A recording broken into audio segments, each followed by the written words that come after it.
Hello, welcome back to my channel. In this video, we're going to be continuing reading The Magician's Nephew from the Chronicles of Narnia series, and we're going to be reading chapters 5 and 6. The part 2, the second part, and this part will be available soon. If you want to get caught up, you can watch the first two parts. Part 2 will be available soon, and part 3, or episode 3, whatever you wanna say, will be ready. Chapter 5, the deplorable word. The children were facing one another across the pillar, where the bell hung, still trembling, though it no longer gave out any note. Suddenly they heard a soft noise from the end of the room, which was still undamaged. They turned quick as lightning to see what it was. One of the robed figures, the furthest off one of all, the woman whom Diggory thought so beautiful, was rising from its chair. When she stood up, they realized that she was even taller than they had thought, and you could see at once, not only from her crown and robes, but from the flash of her eyes and the curve of her lips, that she was a great queen.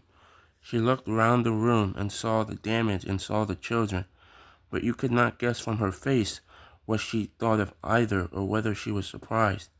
She came forward with long, swift strides. "Who has awaked me? Who has broken the spell?" she asked. "I think it must have been me," said Diggory. "You," said the queen, laying her hand on his shoulder. A white, beautiful hand, but Diggory could feel that it was strong as steel pincers. "You, but you are only a child, a common child. Anybody can see at a glance that you have no drop of royal or noble blood in your veins. How did such as you dare to enter this house?" "We've come from another world, by magic," said Polly, who thought it was high time the queen took some notice of her as well as Diggory. "Is this true?" said the queen, still looking at Diggory and not giving Polly even a glance. "Yes, it is," said he. The queen put her other hand under his chin and forced it up so that she could see his face better. Diggory tried to stare back, but he soon had to let his eyes drop. There was something about hers that overpowered him. After she had studied him for well over a minute, she let go of his chin and said, "You are no magician. The mark of it is not on you. You must be only the servant of a magician. It is on another's magic that you have traveled here." "It was my Uncle Andrew," said Diggory.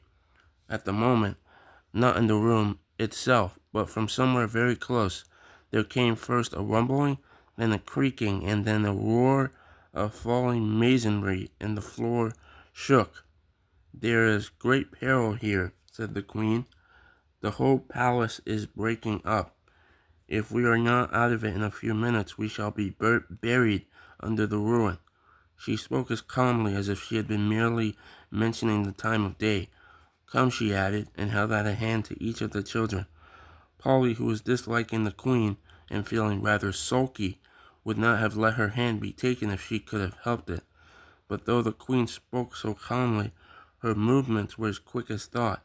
Before Polly knew what was happening, her left hand had been caught in a hand so much larger and stronger than her own that she could do nothing about it. "This is a terrible woman," thought Polly. "She's strong enough to break my arm with one twist, and now that she's got my left hand, I can't get at my yellow ring. If I tried to stretch across and get my right hand into my left pocket, I mightn't be able to reach it before she asked me what I was doing. Whatever happens, we mustn't let her know about the rings. I do hope Diggory has the sense to keep his mouth shut. I wish I could get a word with him alone." The queen led them out of the Hall of Images into a long corridor, and then through a whole maze of halls and stairs and courtyards. Again and again, they heard parts of the great palace collapsing, sometimes quite close to them. Once a huge arch came thundering down, only a moment after they had passed through it. The queen was walking quickly. The children had to trot to keep up with her, but she showed no sign of fear. Diggory thought, "She's wonderfully brave and strong. She's what I call a queen. I do hope she's going to tell us the story of this place." She did tell them certain things as they went along. "That is the door to the dungeons," she would say, or "that passage leads to the principal torture chambers," or "this was the old banqueting hall where my great-grandfather bade 700 nobles to a feast and killed them all before they had drunk their fill." They had had rebellious thoughts. They came at last into a hall larger and loftier than any they had yet seen. From its size, and from the great doors at the far end, Diggory thought that now at last they must be coming to the main entrance. In this he was quite right. The doors were dead black, either ebony or some black metal which is not found in our world. They were fastened with great bars, most of them too high to reach, and all too heavy to lift. He wondered how they would get out. The queen let go of his hand and raised her arm. She drew herself up to her full height and stood rigid. Then she said something which they couldn't understand, but it sounded horrid, and made an action as if she were throwing something toward the doors, and those high and heavy doors trembled for a second as if they were made of silk, and then crumbled away till there was nothing left of them but a heap of dust on the threshold. "Whew!" whistled Diggory.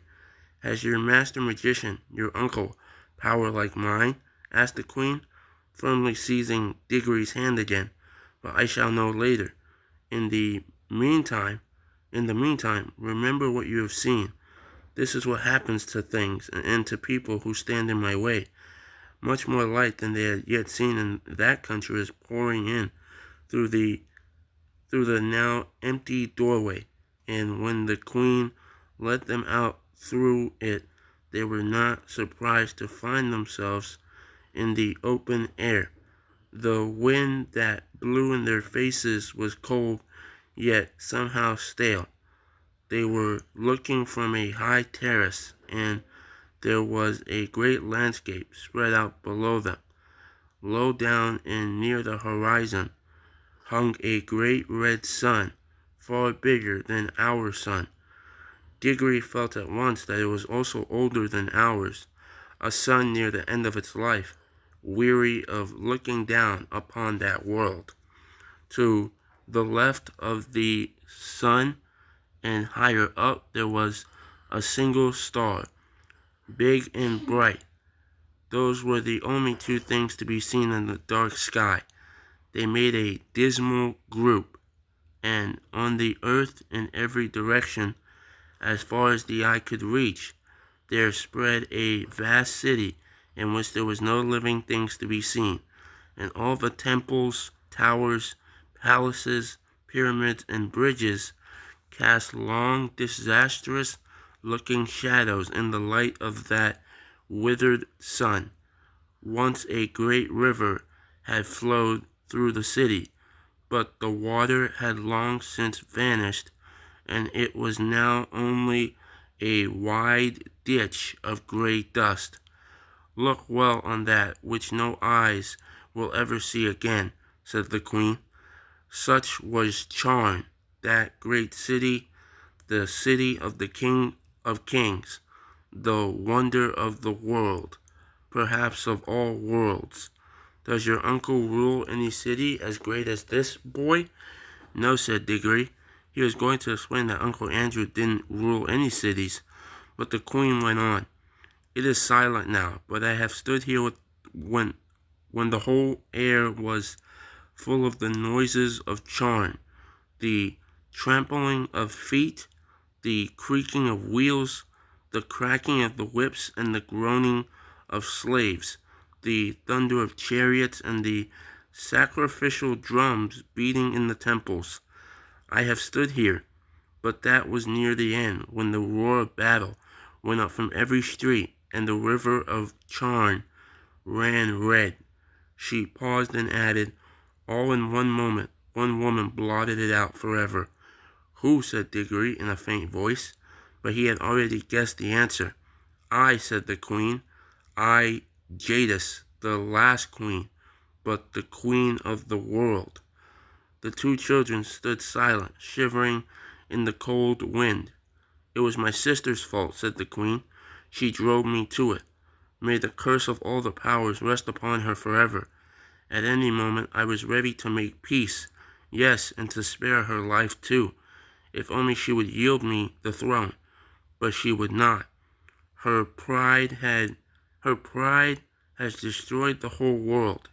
Even after the war had begun, there was a solemn promise that neither side would use magic. But when she broke her promise, what could I do? Fool. As if she did not know that I had more magic than she. She even knew that I had the secret of the deplorable word. Did she think she was always a weakling, that I would not use it? What was it? Said Diggory. This was the secret of secrets, said the Queen Jadis. It had long been known to the great kings of our race that there was a word which, if spoken with the proper ceremonies, would destroy all living things except the one who spoke it. But the ancient kings were weak and soft-hearted, and bound themselves and all who should come after them with great oaths, never even to seek after the knowledge of that word. But I learned it in a secret place, and paid a terrible price to learn it. I did not use it until she forced me to it. I fought to overcome her by every other means. I poured out the blood of my armies like water. Beast, muttered Polly. The last great battle, said the queen, raged for 3 days here in Charn itself. For 3 days I looked down upon it from this very spot. I did not use my power till the last of my soldiers had fallen, and the accursed woman, my sister, at the head of her rebels, was halfway up those great stairs that led up from the city to the terrace. Then I waited till we were so close that we could see one another's faces.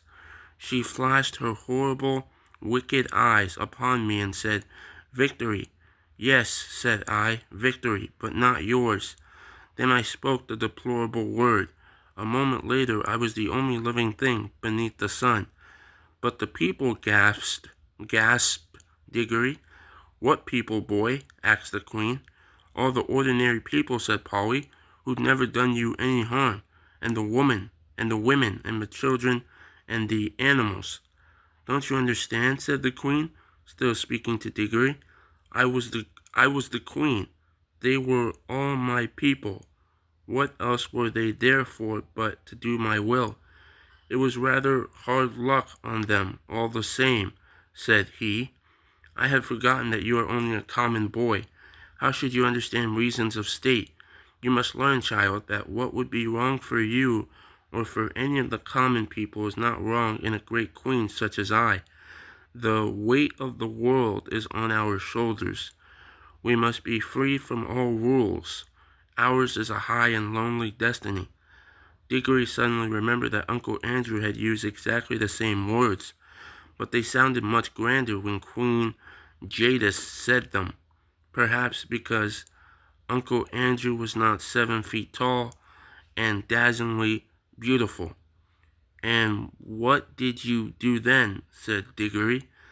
I had already cast strong spells on the hall where the images of my ancestors sit, and the force of those spells was that I should sleep among them, like an image myself, and need neither food nor fire, though it were 1,000 years till one came and struck the bell and awoke me. Was it the deplorable word that made the sun like that? Asked Diggory. Like what? Said Jadis. So big, so red, and so cold. It has always been so, said Jadis, at least for hundreds of thousands of years. Have you a different sort of sun in your world? Yes, it's smaller and yellower, and it gives a good deal more heat. The queen gave a long drawn ah, and Diggory said on her face that same hungry and greedy look which he had lately seen on Uncle Andrew's. So she said, yours is a younger world. She paused for a moment to look once more at the deserted city, and if she was sorry for all the evil she had done there, she certainly didn't show it, and then said, now let us be going. Is it cold here at the end of all the ages? Going where? Asked both the children.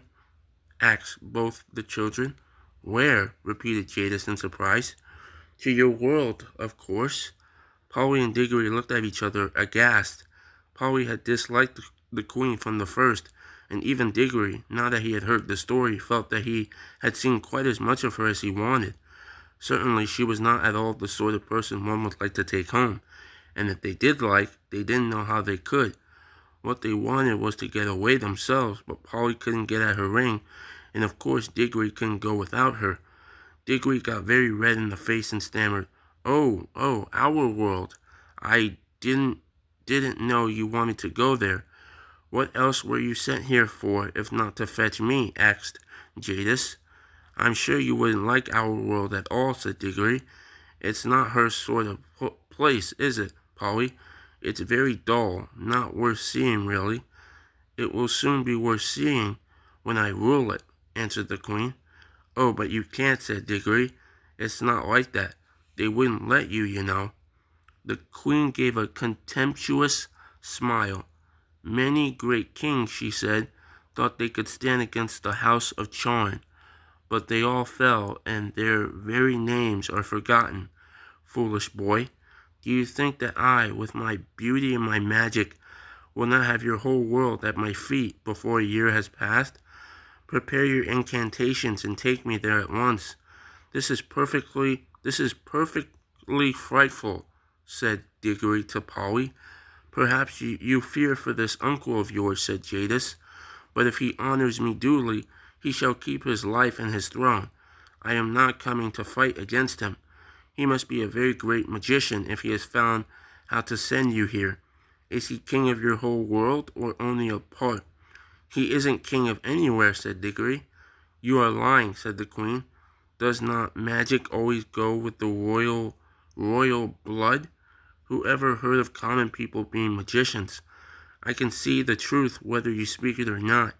Your uncle is the great king and the great enchanter of your world, and by his art he has seen the shadow of my face in some magic mirror or some enchanted pool, and for the love of my beauty he has made a potent spell which shook your world to its foundations and sent you across the vast gulf between world and world to ask my favor and to bring me to him. Answer me, is that not how it was? Well, not exactly, said Diggory. Not exactly, shouted Polly. Why, it's absolute bosh from beginning to end. Minions, cried the queen, turning in rage upon Polly and seizing her hair at the very top of her head, where it hurts most. But in so doing, she let go of both the children's hands. Now, shouted Diggory, and quick, shouted Polly. They plunged their left hands into their pockets. They did not even need to put the rings on.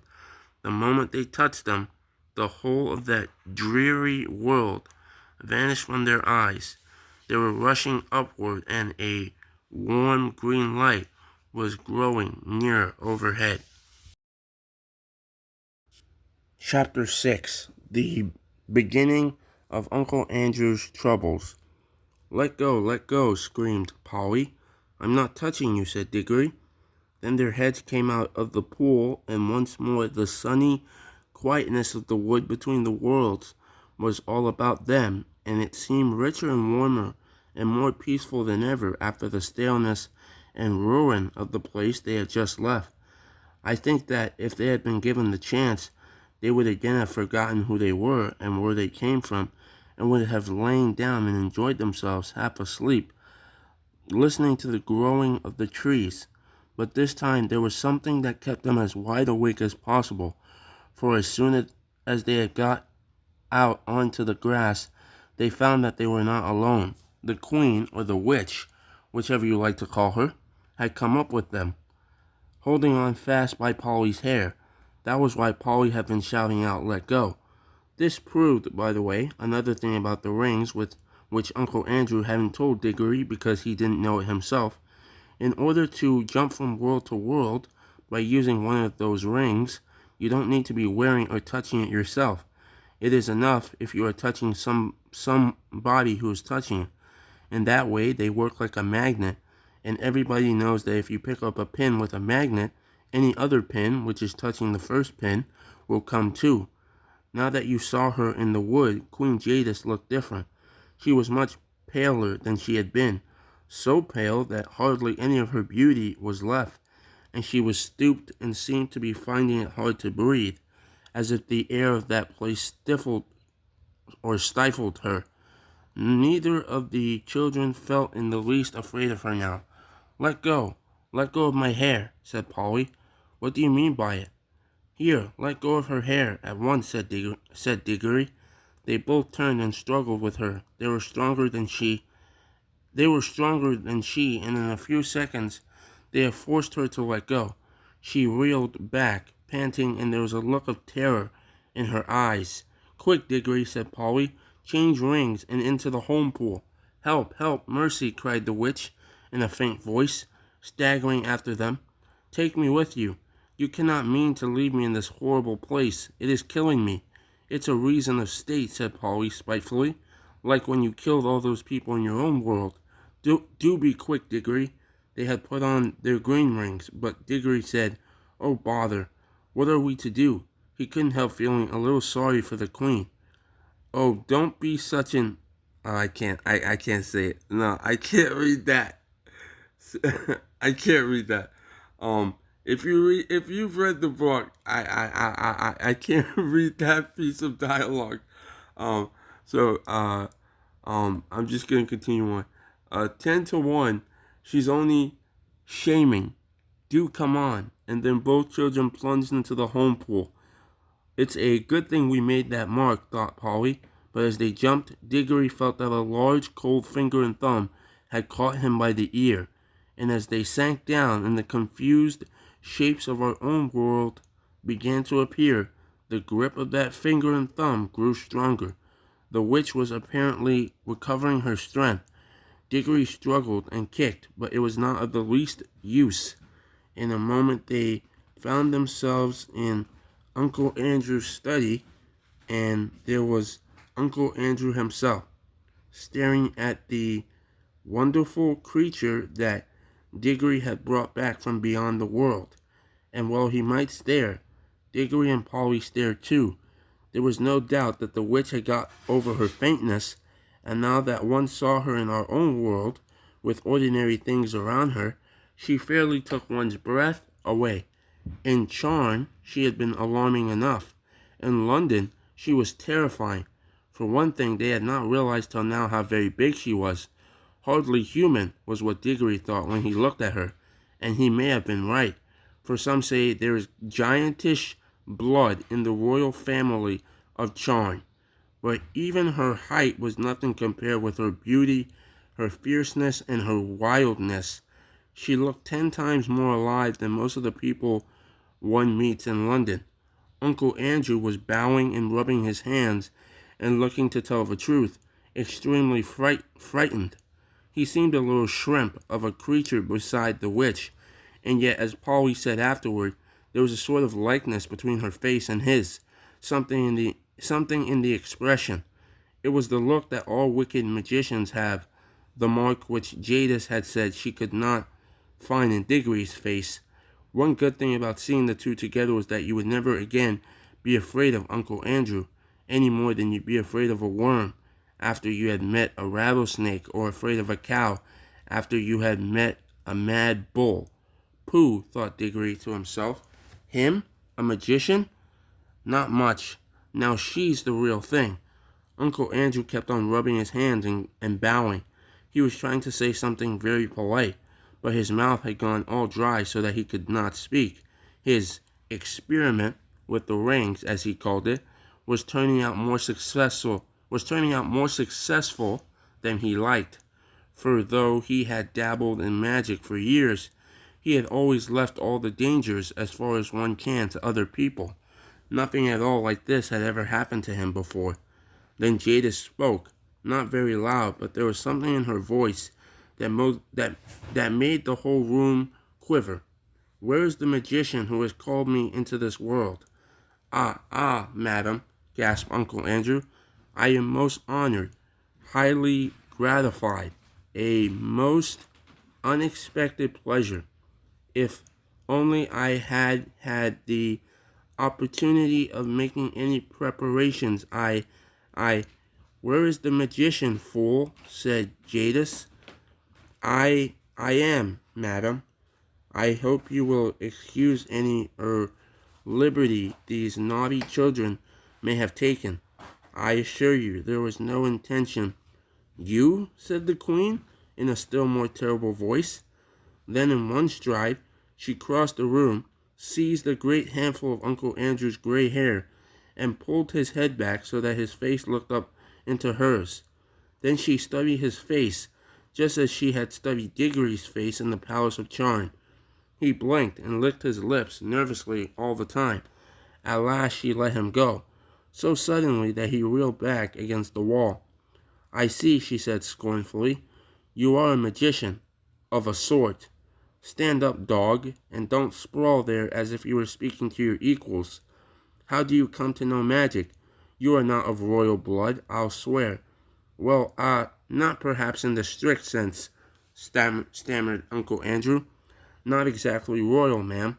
The Ketterleys are, however, a very old family, an old Dorsetshire family, ma'am.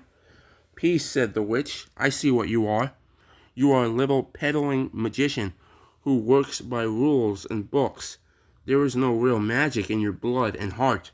Your kind was made an end of in my world 1,000 years ago, but here I shall allow you to be my servant. I should be most happy, delighted to be of any service, pleasure, I assure you. Peace, you talk far too much. Listen to your first task. I see we are in a large city. Procure for me at once a chariot or a flying carpet, or a well-trained dragon, or whatever is usual for royal and noble persons in your land. Then bring me to places where I can get clothes and jewels and slaves fit for my rank. Tomorrow I will begin the conquest of the world. I'll go and order a cab at once, gasped Uncle Andrew. Stop, said the witch, just as he reached the door. Do not dream of treachery. My eyes can see through walls and into the minds of men. They will be on you, wherever you go. At the first sign of disobedience, I will lay such spells on you that anything you sit down on will feel like red-hot iron, and whenever you lie in a bed, there will be invisible blocks of ice at your feet.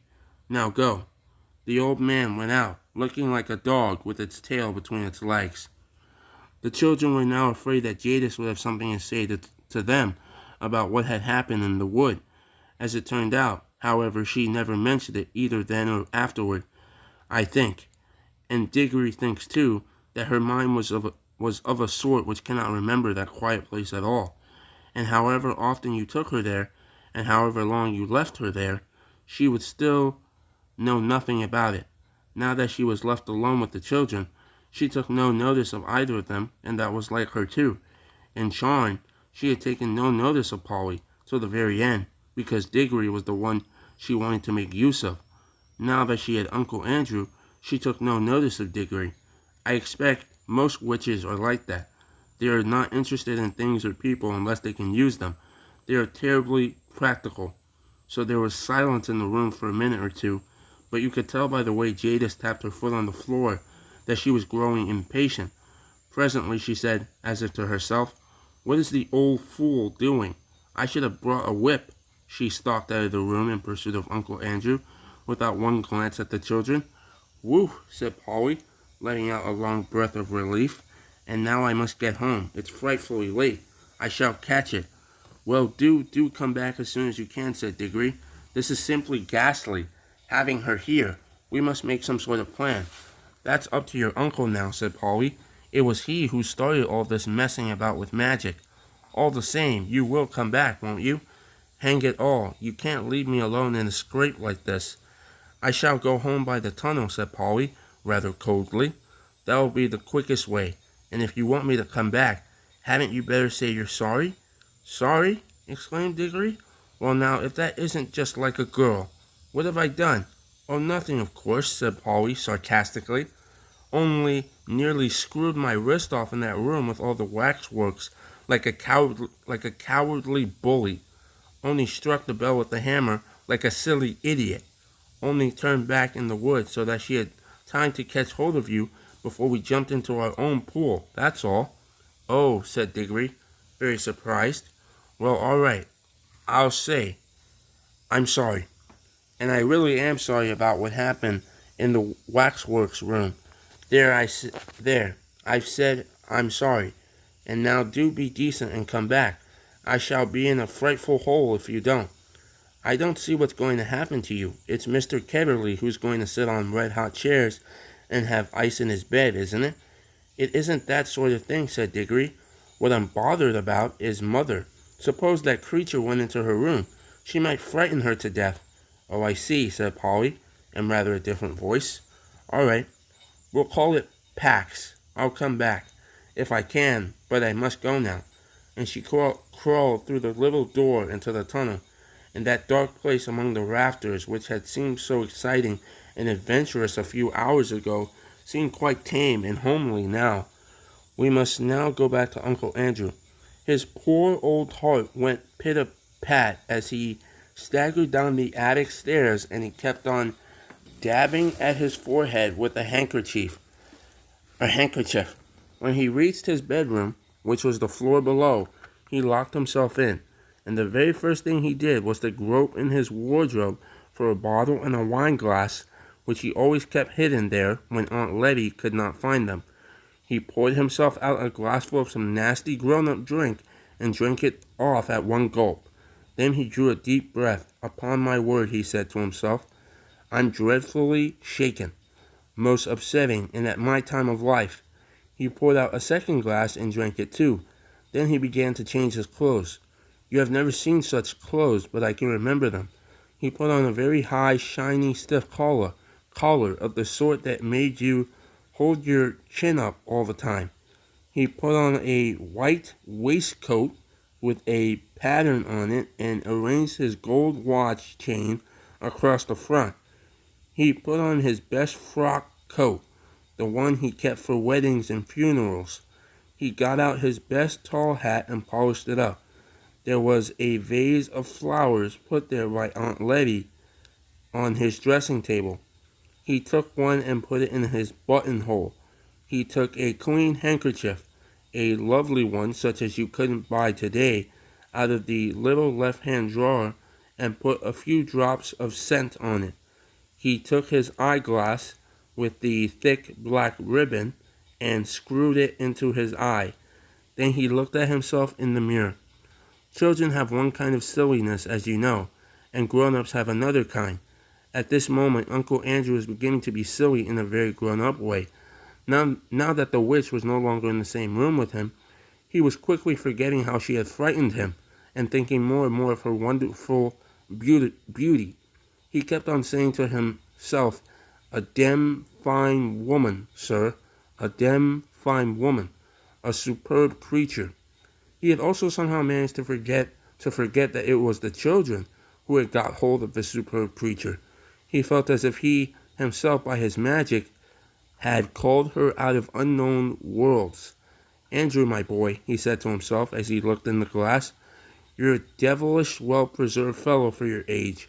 A distinguished looking man, sir. You see, the foolish old man was actually beginning to imagine the witch would fall in love with him. The 2 drinks probably had something to do with it, and so had his best clothes. But he was, in any case, as vain as a peacock. That was why he had become a magician. He unlocked the door, went downstairs, sent the housemaid out to fetch a hansom. Everybody had lots of servants in those days, and looked into the drawing room. There, as he expected, he found Aunt Letty. She was busily mending a mattress. It lay on the floor near the window, and she was kneeling on it. Ah, Letitia, my dear, said Uncle Andrew. I have to go out. Just let me find £5 or so. There's a good Jill. Jill was the way he pronounced girl. No, Andrew dear, said Aunt Letty in her firm, quiet voice, without looking up from her work. I've told you times without number that I will not lend you money. Now pray, don't be troublesome, my dear Jill, said Uncle Andrew. It's most important. You will put me in a deucedly awkward position if you don't. Andrew, said Aunt Letty, looking him straight in the face. I wonder you are not ashamed to ask me for money. There was a long, dull story of a grown-up kind behind these words. All you need to know about it is that Uncle Andrew, what with managing dear Letty's business matters for her, and never doing any work, and running up large bills for brandy and cigars, which Aunt Letty had paid again and again, had made her a good deal poorer than she had been 30 years ago. My dear Jill, said Uncle Andrew, you don't understand. I shall have some quite unexpected expenses today. I have to do a little entertaining. Come now, don't be tiresome. And who, pray, are you going to entertain, Andrew? Asked Aunt Letty. A most distinguished visitor has just arrived. Distinguished fiddlestick, said Aunt Letty. There hasn't been a ring at the bell for the last hour. At that moment the door was suddenly flung open. Aunt Letty looked round and saw with amazement that an enormous woman, splendidly dressed with bare arms and flashing eyes, stood in the doorway. It was the witch. Alright, so this next summary was written on Saturday, July 12th, 2014. The Magician's Nephew. Chapter 5. The Deplorable Word. Chapter Summary. Chapter 5 of The Magician's Nephew describes the consequence of Diggory's decision to ring the bell. The chapter begins with the beautiful woman, immediately identified as a queen, coming to life from her frozen form. The queen, who we learn is named Jadis, inspects Diggory and ignores Polly, and determines that he is not a magician, but has arrived with the magician's assistance. The walls and great hall begin to crumble around them, and Queen Jadis takes the hands of Diggory and Polly, leading them to safety and away from the crumbling city. Eventually they pause at a high place, overlooking the city. Queen Jadis explains that they are in the city of Charn, but that the world is in its final days. Jadis explains that long ago her sister refused to relinquish the throne to her during a great battle. So Jadis spoke the deplorable word, and we don't learn what the word is, which caused every living thing within the world to be destroyed, except for Jadis, who was instead frozen in the great hall until the magical bell was rung. Queen Jadis then requests to be taken to Diggory and Polly's world. The chapter concludes with Diggory and Polly putting on their yellow rings to try and escape the queen. Reflection. There's a good deal of items I could focus on from this chapter, but I want to look at a very specific passage, actually two, and then talk about a much broader subject. Here are the two passages. The first passage is this first quote is from early in chapter 2 of The Magician's Nephew, and comes when Diggory tells Uncle Andrew that it was cruel of him to not burn Miss LeFay's wooden box as she requested on her deathbed. Uncle Andrew replies, "Oh, I see. You mean that little boys ought to keep their promises. But of course you must understand that rules of that sort, however excellent they may be, can't possibly be expected to apply to profound students and great thinkers and sages. Men like me who possess hidden wisdom are freed from common rules, and just as we are cut off from common pleasures, ours, my boy, is a high and lonely destiny. This second quote is Queen Jadis's response after Diggory scolds her for basically murdering every living being in her world. I had forgotten that you are only a common boy. How should you understand reasons of state? You must learn, child, that what would be wrong for you or for any of the common people is not wrong in a great queen such as I. The weight of the world is on our shoulders. We must be free from all rules. Ours is a high and lonely destiny. Page 30. Of course, today's topic is the importance of repetition and parallels in literature. It's an art that has been used as long as literature has existed and is most prevalent, or perhaps just most obvious, in the Bible, Old Testament v. New Testament. The purpose of this in literature is, I think, fairly apparent. The goal is to draw attention to things that would otherwise be passed over. In this case, we are forced to see a strong parallel between Uncle Andrew and Queen Jadis. What we should interpret this to mean is not readily apparent, but it's certainly not a good thing. I agree. When we think of real-life historical figures who believe that they were free from all rules, the list includes the likes of serial, and initiators of genocide, Queen Jadis.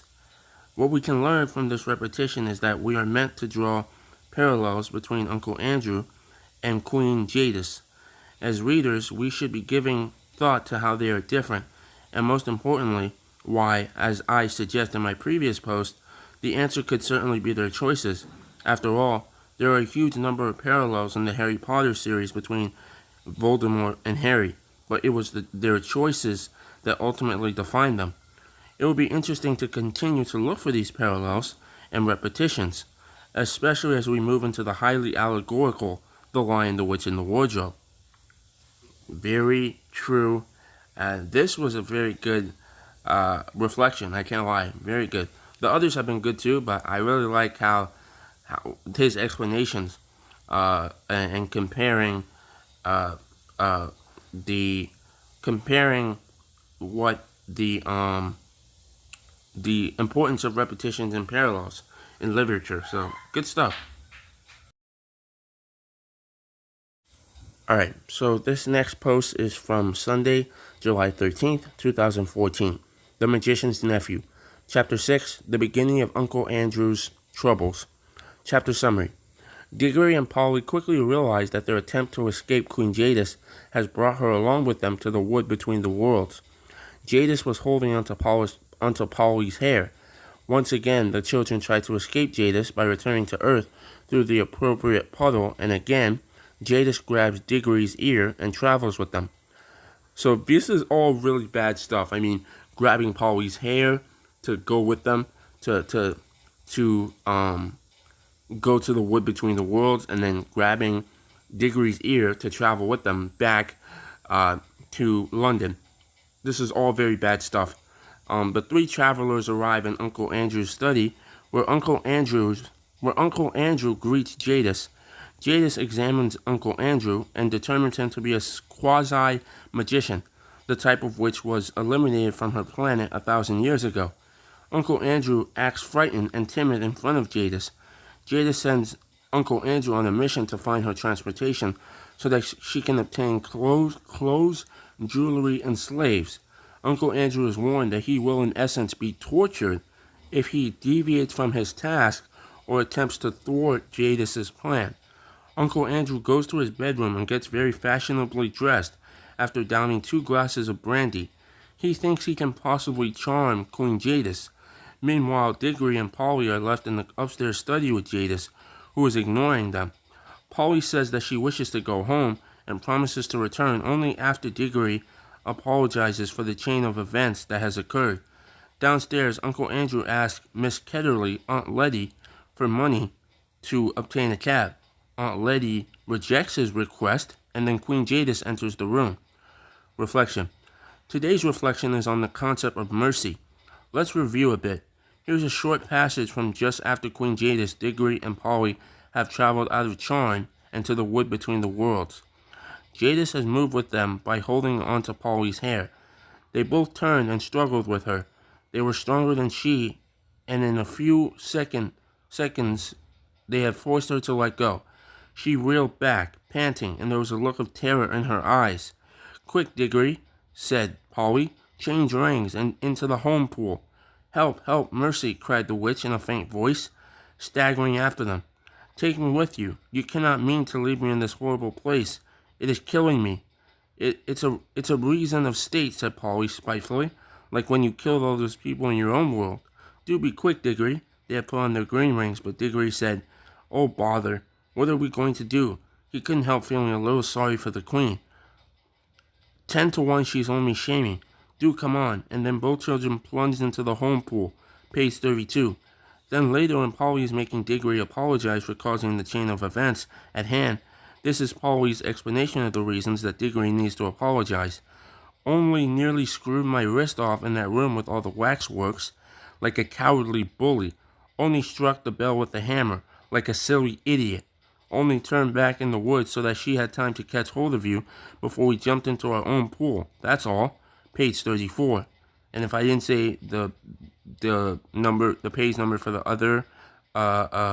other passage, it was page 32. Diggory does apologize for his actions, but in case you missed it, notice that Polly accuses Diggory of allowing Queen/Witch Jadis to grab a hold of his ear just as they're disappearing into the earthbound pool. Oh, I didn't notice that. And Diggory doesn't deny this accusation. In fact, he never even addresses it. Interesting. But what this tells me is that this is a subtle lesson in mercy. Indeed, Queen Jadis says the word herself when pleading for her life in the woods. For fans of Tolkien, remember this interesting conversation between Frodo and Gandalf speaking about Gollum? "Frodo, what a pity that Bilbo did not stab that vile creature when he had a chance." Gandalf, "Pity. It was pity that stayed his hand. Pity and mercy. My heart tells me that he has some part to play yet, for good, for ill, before the end, and when that comes, the pity of Bilbo may rule the fate of many, yours not least." Indeed, it is important that Gollum remains alive, because Gollum was, in the end, the difference between Frodo emerging as the next Sauron and the destruction of the One Ring. Without Gollum's survival to the end, Frodo's quest would have failed. Now, truly, I cannot for the life of me remember the connection between Queen Jadis, the current events of the magician's nephew, and how they connect with the remainder of Tikon, aka the Chronicles of Narnia. I agree too, even though I agree. Even though I've read some of the books, I'm going to just reread the entire series. Even the books I've already read, which, if you don't know, is the Lion, the Witch, and the Wardrobe, which is my favorite book in this series. The Horse and His Boy, Prince Caspian, and I started reading a little bit of the Voyage of a Dawn Treader. But we're just gonna reread those books and just read through the entire series again. Perhaps there is no connection, and perhaps it doesn't matter in the slightest whether the queen was not left to die in the wood between the worlds. But perhaps it does matter, and it is Diggory's mercy in this situation that will make all the difference. So, definitely, I think this is all really bad because, as we know, the events of The Lion, the Witch, and the Wardrobe, that Diggory showing mercy to the queen in this book will lead to the consequences of what will happen in The Lion, the Witch, and the Wardrobe.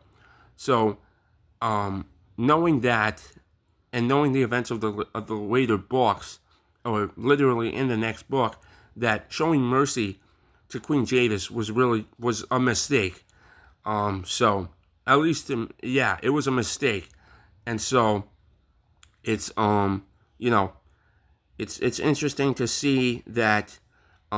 It's also interesting that the part about where he mentions that that Polly accuses Diggory of allowing Queen Jadis to grab a hold of his ear just as they are disappearing into the earthbound pool. And then the guy continues on to say that, and Diggory doesn't deny this accusation. In fact, he never even addresses it, which I think is interesting. I'm not gonna lie. So yeah, I did not notice that. That is definitely very interesting to me. So yeah, very interesting detail in there, and it's also interesting that Diggory didn't deny it. So he might have actually let the witch, the White Witch, or Jadis, he might have let Jadis purposefully grab his ear, so when they jump in the earthbound pool and they go back to London, this witch, Jadis, is just going to be allowed to roam free in London, even though she literally said a word that literally led to the that led to the near the that led to the end of charm, basically. And this woman is like, just, this sucks. I mean, she grabs Polly's hair. I mean, and Diggory purposefully, you know, Diggory may or may not have purposefully let her grab his ear, which sounds really painful. I mean, pulling Polly's hair and pulling Diggory's ear sounds really painful. That's unfortunate. And also we know what the White Witch will do in the Lion, the Witch, and the Wardrobe, and we know the evil actions that she will continue to do in the Lion, the Witch, and the Wardrobe. So this all leads back to the fact that Diggory showing her mercy was a mistake, and so yeah, Uncle Andrew, this is his fault, and Diggory, it's also his fault as well because he rang the bell, and now the White Witch is now in London, and also interesting is that Uncle Andrews thinks he will be able to charm the witch. I don't know about all that, Chief, because I mean, she literally called you a dog. She called you. She said you'll be my servant. Like, I don't understand how you. I don't understand how or why you would want to charm somebody who literally called you a dog and said that you'll be her servant. So I don't know about all that, but you know. So we'll see when we hopefully get to continue reading the book. But yeah, that's pretty much it. I don't really have much else left to say. So yeah, that's pretty much it. So hopefully next time we'll get to read chapters 7 and 8, and so yeah, that's it. So go watch the first part, and hopefully part 2 and part 3 will be available soon. So yeah, that's pretty much it. So see you later, hopefully, and yeah, I think that's it.